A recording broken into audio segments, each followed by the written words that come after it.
Mitsubishi L200. Ayan, so pick up year 2000 model ano. Magpapalit tayo ng head gasket kasi may ano siya, may overheating na siya. So natatakot na yung may-ari na biyahe.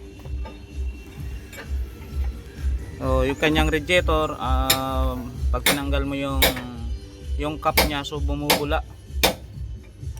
At magpapalit tayo ng head gasket. Ayan, so ganyan na rin kaitim yung kanyang langis. Papalit tayo ng langis na rin ano.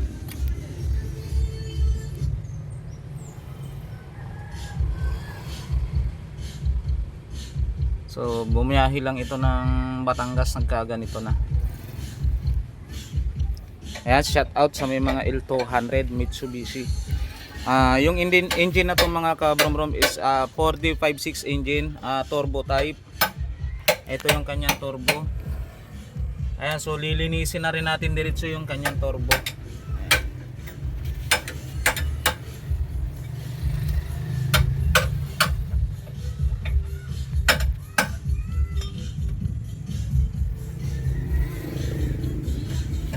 So yun, sa mga hindi pa nakasubscribe dito sa ating YouTube channel, ayan, so please subscribe, like and share. Ayan, so maraming salamat po.